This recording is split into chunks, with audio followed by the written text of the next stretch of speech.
ಎಲ್ಲರಿಗೂ ನಮಸ್ಕಾರ. ಬನ್ನಿ, ಇವತ್ ನಾವು ಅರ್ಕ ಅನುಗ್ರಹ ಆಸ್ಪತ್ರೆ ಅನ್ನೋ ಒಂದು ಜಗತ್ತನ್ನ ಒಳಹೊಕ್ಕು ನೋಡೋಣ. ಇಲ್ಲಿ ಪರಿಣತಿ ಅಂದ್ರೆ ಎಕ್ಸ್ಪರ್ಟೀಸ್ ಮತ್ತು ಕಾಳಜಿ ಹೇಗೆ ಒಂದಕ್ಕೊಂದು ಬೆಸೆದುಕೊಂಡಿವೆ ಅನ್ನೋದನ್ನ ತಿಳಿಯೋಣ. ಕೆಲವೊಮ್ಮೆ ಹೀಗಾಗುತ್ತೆ ಅಲ್ವಾ, ಪೀರಿಯಡ್ ಸರಿಯಾಗಿ ಆಗಲ್ಲ, ಏನು ಕಾರಣನೇ ಇರಲ್ಲ, ಆದ್ರೂ ತೂಕ ಜಾಸ್ತಿ ಆಗ್ತಿರುತ್ತೆ ಅಥವಾ ಕೂದಲು ವಿಪರೀತ ಉದುರಲು ಶುರುವಾಗುತ್ತೆ. ಈ ಥರ ಗೊಂದಲದ ಲಕ್ಷಣಗಳು ಶುರುವಾದಾಗ ಏನ್ ಮಾಡೋದು ಅಂತಾನೆ ಗೊತ್ತಾಗಲ್ಲ. ನಿಜ ಹೇಳ್ಬೇಕೆಂದ್ರೆ ನಮ್ಮ ಆರೋಗ್ಯನೇ ಒಂದು ದೊಡ್ಡ ಪಜಲ್ ಇದ್ದಾಗೆ. ಪ್ರತಿಯೊಂದು ಲಕ್ಷಣನೂ ಆ ಪಜಲ್ನ ಒಂದೊಂದು ಪೀಸ್. ಆದ್ರೆ ಈ ಪೀಸ್ಗಳನ್ನೆಲ್ಲ ಸರಿಯಾಗಿ ಜೋಡಿಸಿ ಒಂದು ಪೂರ್ತಿ ಚಿತ್ರ ನೋಡೋದು ಹೇಗೆ, ಅದೇ ದೊಡ್ಡ ಸವಾಲು. ಸರಿ, ಈ ಪಜಲ್ ಬಿಡಿಸೋಕೆ ನಾವು ಒಂದೊಂದೇ ಪೀಸ್ನ ಜೋಡಿಸ್ತಾ ಹೋಗೋಣ. ಮೊದಲು ನಂಬಿಕೆ ಅನ್ನೋ ಅಡಿಪಾಯದ ಬಗ್ಗೆ ಮಾತಾಡೋಣ, ಆಮೇಲೆ ಅನುಭವದ ಶಕ್ತಿ, ರೋಗ ಪತ್ತೆ ಮಾಡೋ ಸ್ಪಷ್ಟದಾರಿ ಮತ್ತು ಕೊನೆಗೆ ಸಿಗೋ ಕಾಳಜಿಯ ಸ್ಪರ್ಶದ ಬಗ್ಗೆನೂ ತಿಳ್ಕೊಳ್ಳೋಣ. ಮೊದಲನೇ ತುಣುಕು, ನಂಬಿಕೆ. ಈ ಆಸ್ಪತ್ರೆಯ ಗುರುತಿನ ಮೊದಲ ಆಧಾರ ಸ್ತಂಭ ಅಂದ್ರೆ ಅದರ ಸ್ಥಾಪಕರ ಪರಿಣತಿ. ಅದರ ಬಗ್ಗೆ ಮೊದಲು ನೋಡೋಣ. ಈ ಆಸ್ಪತ್ರೆಯ ಕಥೆ ಶುರುವಾಗೋದೇ 30 ವರ್ಷಗಳಿಗೂ ಹೆಚ್ಚಿನ ಒಂದು ನಂಬಿಕೆಯ ಪರಂಪರೆಯಿಂದ. ಇದು ಅದರ ಸಂಸ್ಥಾಪಕರು ಕಟ್ಟಿಬೆಳೆಸಿದ ವಿಶ್ವಾಸಾರ್ಹ ವೈದ್ಯಕೀಯ ಆರೈಕೆಯ ಫಲ. ಈ ಪರಂಪರೆಯ ಹಿಂದೆ ಇಬ್ಬರು ದಿಗ್ಗಜರಿದ್ದಾರೆ ನೋಡಿ. ಒಬ್ರು ಡಾಕ್ಟರ್ ರಮೇಶ್ ಮಕಂ, 45 ವರ್ಷಗಳ ಅನುಭವದ ಜೊತೆ 16,000ಕ್ಕೂ ಹೆಚ್ಚು ಸರ್ಜನ್ಗಳಿಗೆ ತರಬೇತಿ ಕೊಟ್ಟವರು. ಮತ್ತೊಬ್ರು ಡಾಕ್ಟರ್ ಸರಸ್ವತಿ ರಮೇಶ್, 40 ವರ್ಷಗಳ ಅನುಭವದಲ್ಲಿ 3,000ಕ್ಕೂ ಹೆಚ್ಚು ಯಶಸ್ವಿ ಸರ್ಜರಿಗಳನ್ನು ಮಾಡಿದವರು. ಈ ಸಂಖ್ಯೆಗಳು ಕೇವಲ ಅಂಕಿ ಸಂಖ್ಯೆಗಳಲ್ಲ, ಬದಲಿಗೆ ಸಾವಿರಾರು ರೋಗಿಗರು ಇಟ್ಟಿರುವ ನಂಬಿಕೆಗೆ ಸಾಕ್ಷಿ. ಈಗ ಸಂಸ್ಥಾಪಕರಿಂದ ಒಂದು ಹೆಜ್ಜೆ ಮುಂದೆ ಹೋಗಿ ಅವರು ಕಟ್ಟಿ ಬೆಳೆಸಿರೋ ವಿಶಾಲವಾದ ತಜ್ಞರ ತಂಡದ ಬಗ್ಗೆ ನೋಡೋಣ.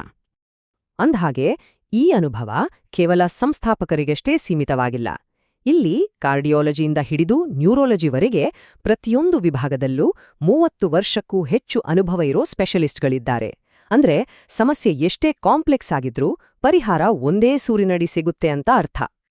ಸರಿ, ಇಷ್ಟೆಲ್ಲ ಪರಿಣಿತಿ ಇದೆ, ಆದ್ರೆ ರೋಗಿಗಳಿಗೆ ಇದ್ರಿಂದ ಹೇಗೆ ಸಹಾಯ ಆಗುತ್ತೆ?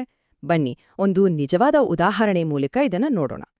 ಆ ಗೊಂದಲಮಯ ಲಕ್ಷಣಗಳ ಪಜಲ್ ಅನ್ನ ಇವರು ಹೇಗ್ ಬಿಡಿಸ್ತಾರೆ ಇದನ್ನ ಅರ್ಥ ಮಾಡ್ಕೊಳ್ಳೋಕೆ ಬನ್ನಿ PCOS ಡಯಾಗ್ನೋಸಿಸ್ ಅನ್ನೋ ಒಂದು ಉದಾಹರಣೆಯನ್ನ ತೆಗೆದುಕೊಳ್ಳೋಣ.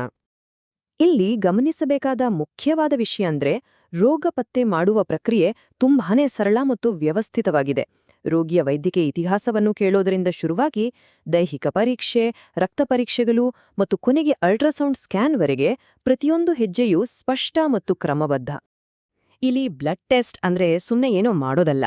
ಆಂಡ್ರೋಜನ್, ಇನ್ಸುಲಿನ್, ಥೈರಾಯ್ಡ್ ಹೀಗೆ ಪ್ರತಿಯೊಂದು ನಿರ್ದಿಷ್ಟ ಹಾರ್ಮೋನ್ನ ಚೆಕ್ ಮಾಡಿ ಸಮಸ್ಯೆಯ ಆಳಕ್ಕೆ ಇಳಿತಾರೆ. ಇದು ಅವರ ತನಿಖಾ ವಿಧಾನ ಎಷ್ಟು ಆಳವಾಗಿದೆ ಅನ್ನೋದಕ್ಕೆ ಒಂದು ದೊಡ್ಡ ಸಾಕ್ಷಿ. ಅಷ್ಟೇ ಅಲ್ಲ, ಇನ್ಸುಲಿನ್ ರೆಸಿಸ್ಟೆನ್ಸ್ ನಂತಹ ಕಷ್ಟಕರವಾದ ವೈದ್ಯಕೀಯ ವಿಷಯಗಳನ್ನ ರೋಗಿಗಳಿಗೆ ಅರ್ಥ ಆಗೋ ಹಾಗೆ ಸರಳವಾಗಿ ವಿವರಿಸ್ತಾರೆ. ಇದು ಆರೋಗ್ಯದ ಬಗ್ಗೆ ಜನರಿಗೆ ಶಿಕ್ಷಣ ನೀಡುವ ಅವರ ಬದ್ಧತೆಯನ್ನ ತೋರಿಸುತ್ತೆ. ಓಕೆ, ರೋಗ ನಿರ್ಣಯದ ಪ್ರಕ್ರಿಯೆ ಆಯ್ತು. ಈಗ ಅದರಾಚೆಗೆ ಆಸ್ಪತ್ರೆಯ ಒಟ್ಟಾರೆ ವಾತಾವರಣ ಮತ್ತು ಅಲ್ಲಿನ ಆರೈಕೆ ಹೇಗಿರುತ್ತೆ ಅಂತ ನೋಡೋಣ. ಇಲ್ಲಿ ಆಧುನಿಕ ತಂತ್ರಜ್ಞಾನಕ್ಕೆ ಹೆಚ್ಚಿನ ಪ್ರಾಮುಖ್ಯತೆ ಇದೆ. 24/7 ತುರ್ತು ನಿಗಾ, ಸುಸಜ್ಜಿತ ICU ಮತ್ತೆ ಶಸ್ತ್ರಚಿಕಿತ್ಸೆಯ ನಿಖರತೆಗಾಗಿ ಮಾಡ್ಯುಲರ್ ಆಪರೇಷನ್ ಥಿಯೇಟರ್ಗಳು, ಇದೆಲ್ಲವೂ ಉತ್ತಮ ಗುಣಮಟ್ಟ ಮತ್ತು ರೋಗಿಯ ಸುರಕ್ಷತೆಗೆ ಕೊಡುವ ಒಂದು ಭರವಸೆ ಇದ್ದಾಗೆ. ಆದ್ರೆ ತಂತ್ರಜ್ಞಾನಷ್ಟೇ ಎಲ್ಲವೂ ಅಲ್ಲ ಅಲ್ವಾ, ಮಾನವೀಯ ಸ್ಪರ್ಶ ಕೂಡ ಅಷ್ಟೇ ಮುಖ್ಯ. ಇಲ್ಲೊಬ್ಬ ರೋಗಿ ಹೇಳಿರೋ ಈ ಮಾತನ್ನ ಕೇಳಿ, ಟೆಕ್ನಾಲಜಿ ಜೊತೆ ಕಾಳಜಿ ಸೇರಿದಾಗ ಸಿಗೋ ಅದ್ಭುತ ಫಲಿತಾಂಶಕ್ಕೆ ಇದಕ್ಕಿಂತ ಒಳ್ಳೆ ಉದಾಹರಣೆ ಬೇಕಿಲ್ಲ. ಹಾಗಾದ್ರೆ ಇಷ್ಟೆಲ್ಲ ನೋಡಿದ್ಮೇಲೆ ಈ ಆಸ್ಪತ್ರೆಯ ಮೂಲತತ್ವ ಮತ್ತು ಧ್ಯೇಯ ಏನು ಅಂತ ಸಂಕ್ಷಿಪ್ತವಾಗಿ ನೋಡೋಣ ಬನ್ನಿ. ನಾವು ಇಲ್ಲಿಯವರೆಗೆ ಚರ್ಚೆ ಮಾಡಿದ ಪರಿಣಿತಿ, ತಂತ್ರಜ್ಞಾನ ಮತ್ತು ಕಾಳಜಿ ಇವೆಲ್ಲವೂ ಈ ಒಂದು ಧ್ಯೇಯದಲ್ಲಿ ಬಂದು ಸೇರುತ್ತೆ. ಆಧುನಿಕ ಚಿಕಿತ್ಸೆಯನ್ನ ಕಾಳಜಿ ಮತ್ತು ನಿಖರತೆಯೊಂದಿಗೆ ಜನರಿಗೆ ತಲುಪಿಸುವುದು.